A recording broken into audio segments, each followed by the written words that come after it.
So it kind of makes it easier to say that. But these are heroes that are all kind of needing that farm. So to see how this one plays out, it's going to be interesting in this game too here.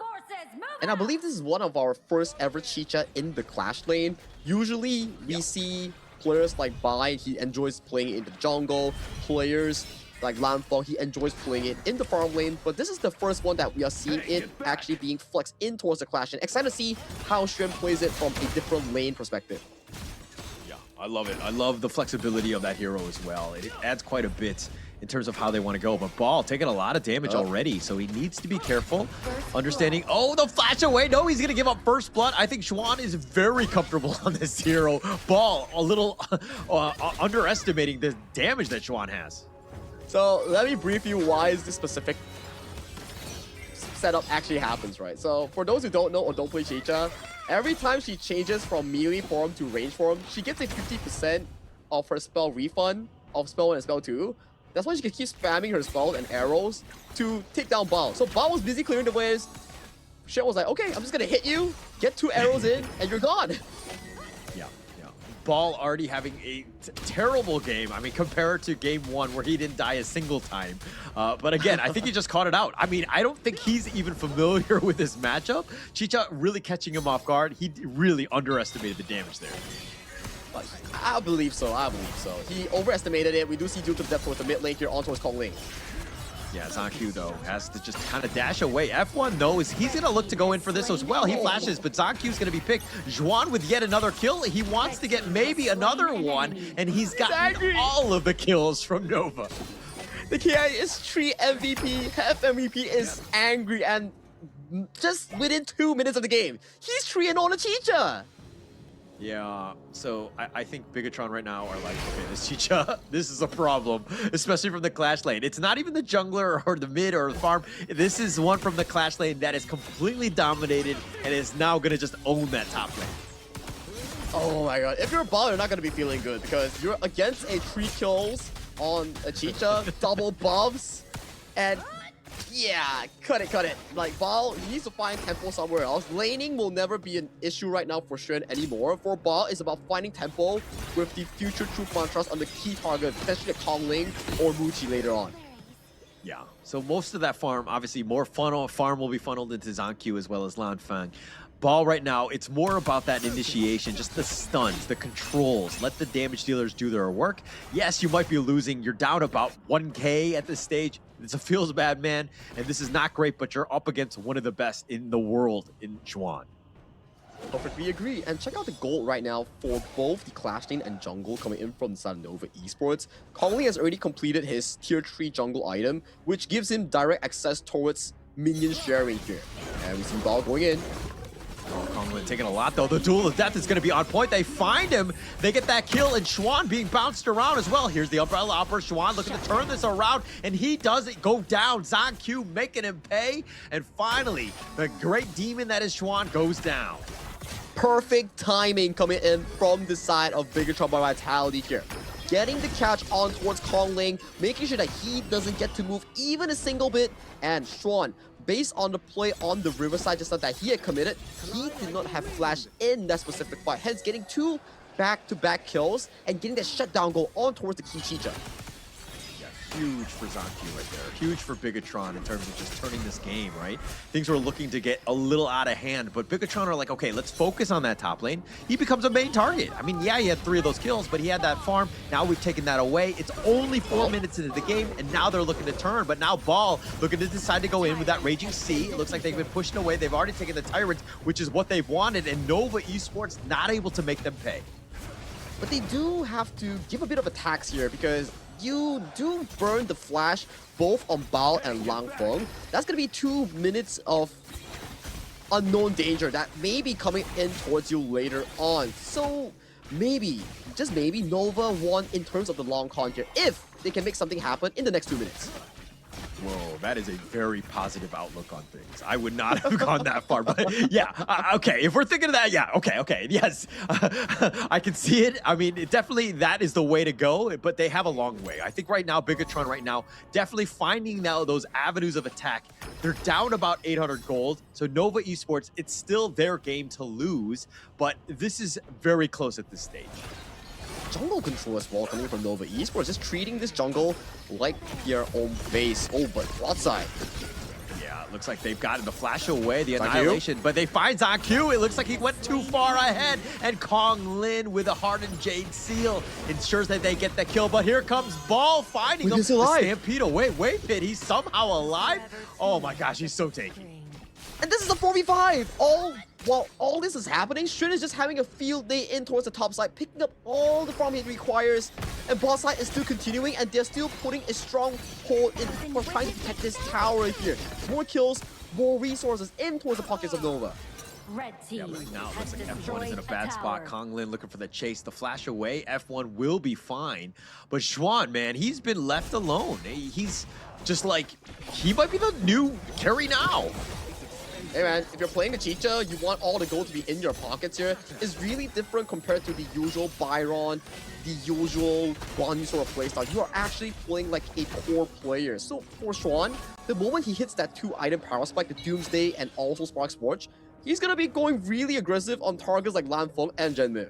Red team Yeah. has I destroyed mean, if a he's able to tower. find that target, right? If he's able to get on Yeah, if top. he's So able it really comes back to Bigatron of just ensuring that they stay alive, right? If ZonQ were to jump in, understanding that, hey, this could be a suicide mission, he needs to be very careful because Xuan is a problem. Kong Lin is there as well. Look at the gold lead that they have. Ooh, 5,000 on towards Kong Ling. Shen comes in pretty close in second place, and the other BTR members all colliding on that bottom half of the map. So for now, it's still okay. Only a 1.8 goal lead for the side of Nova Esports. There's still room for BTR to find those big engages in making a potential swing in terms of the momentum. Yeah, it's all about that momentum, and it looks like Nova Esports have all of it right now. I mean, Muchi right now, he's not actually farming. I mean, he doesn't have the highest of net worth because he's kind of like okay, if we go super late game, I will be ready. I will be able to get that farm because right now it's the Xuan Kong Ling show. I think it goes back to our conversation here, but hang on a moment though. Oh, it looks like they're going to kind of just poke and prod a little bit. Waypit still kind of going in for that. Might want to use that Umbrella Outburst. And now Xuan is showing up.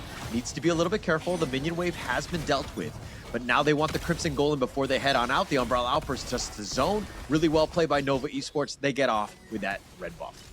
Huh, feels like something that F1 did back in last game. A Bridal Outburst just to push off the enemy sprite and then give it a easy access for Kong Ling to secure that. So rinse and repeat, getting the wins that don't need any potential repercussions, I would say. Yeah. I mean, but Waypit did use the ult, and that is a bit of a gap in terms of when that's available again. Not the end of the world. It's still very early, but this is a moment where, again, you're just looking to zone as much as possible, and Nova need to kind of use that so that they take away all of the buffs as well. And back to your topic on why Muchi is just walking around and not taking up any farm, it goes back to one of the few drafts that we saw earlier today. Farm is finite, and if you miss the flash token, okay, doesn't matter. But if you don't assign farm to the important members, it doesn't really allow your team to get to full effect. That's why Muchi is the one giving it directly, you know? Yeah. I think that, I mean, it's not the end of the world for Nova. They understand again, just who needs it. Xuan and Kong Lin have been very, grateful and blessed in the sense that they've been getting all that farm, but Muchi will be there. Like, he's, again, another win condition. He just needs a little bit more time. As long as he stays alive and just kind of ensures that he's getting some sort of farm, because right now he's not doing the most amount of damage. And Nova, positioning themselves towards the bottom side here, wants to take more attention towards this upcoming Crimson Golem. Yeah, this is looking to go for another steal. The Annihilation's going to be on point, but the Hardened Jade Seal, yet another steal taken away. Nova Esports, it's on a timer, and now they actually look to find ZonQ, who's looking to go for this one. Duel of Death is going to be used defensively. The flash on forward, Xuan looking to just trade with ZonQ, and now the push away with that Truth Ball, buying a little bit of space. Everybody from Bigatron right now looking to just at least stay alive. Slight damage input coming in from the side of BTR, not the most that we would expect. We need more damage, hence this game needs to go longer for BTR to swing the momentum. I do believe that Genmith is a key factor that can contribute towards this, but at the very least right now, the members of Nova are pretty damn tanky. Yeah, super tanky and annoying to deal with. They have not been able to burst. I mean, both squads right now, it's coming back to just like they've been able to outmaneuver one another, just staying alive. And at 10 minutes, only 6 kills. Yeah, this is like last game, but it flips the script and it's more favoring towards the side of Nova Esports right now. With a 2,000 goalie and I would say pure control over this Tyrant because you have to fade. Oh, it looks like it's been leashed. It's going to go back in. This buys a little bit more time, but now F1 in a bad spot. The Jade Seal's going to be on point, killing him. Ball looking for the back line. He's not able to do too much. He gets picked off as well. Konglin with a double, and now Nova Esports have turned this game on its head as they find Lanfeng. Konglin, an absolute sniper. Team Ace, give the man a quadra. Red team. You know he's definitely not happy after that performance in game number 1. He's biting back hard with some of his signature assassins here. Quadra kill over to the side of Nova's jungle. They are going for all 3 outer turrets off the side of BTR plus the Shadow Tyrant here. From a 2,000 goal lead now, broken apart into almost a 7 to 8,000 goal lead in favor for the side of Nova. And this is the Konglin that we were expecting. Give the man his fade. Let the man work because he's able to just go in at his own will and just taking people out. They've had a really tough time dealing with him because Konglin has just been so aggressive and the amount of damage and finding the weak back line. Konglin, again, an absolute sniper in terms of this fade. I wonder if we get a replay here because there was so much happening in that team fight just now. Shen was solo diving against Zonq. Konglin was jumping in, getting multiple fights happening around. Waypit found a beautiful unbridled outburst. Those are key moments that you can see why team fighting is so important. For the side of Nova, they isolated every battle to a 1v1 or 1v2 scenario that's in favor for them. Yeah, and with this net worth advantage, I mean, you're going to have that edge. I mean, it really helps, obviously, when Chuan is 4-1-0, Konglin is 5-1-3. Like, those are money bags at this point in terms of what they bring to these team fights. But they're taking down the Overlord. They're basically just imparting their will on Bigatron right now. Yeah, this is gonna be a very difficult stronghold if BTR wants to delay this into Genmist Power Spike because right now Waypit has the go button here. One Unbridled Outburst and they can start the fight off immediately, but Zonq due to the death. Oh, duel to death. He tried to go in for this, but now he's in a bad spot. It looks like Muji will be killed, but that's not really the target, especially since Konglin is still alive. A sliver of life. He's looking to go for a ball. He's just about going for that 1 versus 1. F1 has been killed, and Konglin just continuing on with Ball there, and Ball is not able to do the damage because Lanfeng wasn't in the fight. It's a good defense nonetheless because you took down 2 key targets, managed to clear all the waves, and make sure that this potential high ground doesn't fall that easily. It doesn't look like they have much. I mean, the Vanguard will be taking out the Annihilation, ensuring that they get this. But my gosh, the mid T3, the bottom one is gone as well. The Shadow Vanguard pushing in Bigatron right now. A potential end, or at the very least, the final tier 3 in favor of Nova. But because Ball and Zonq found strength, that made all the difference. Oh, the unending sorrow, dodging most of this, and he's right back to full, and here comes Konglin on the revenge tour. He wants to go for Zonq. He's just barely alive. The truth is on point by Ball, but Zonq falls in the end, and now they turn their attention. They want to just continue to dive. They are sending a message as Genmist is going to be picked off in the fountain, and Nova will take game 2, equalizing in the series. 14 minutes with 15 kills, Nova. Se la pasan diciendo que soy mala, porque no me aguanto, no doy nada.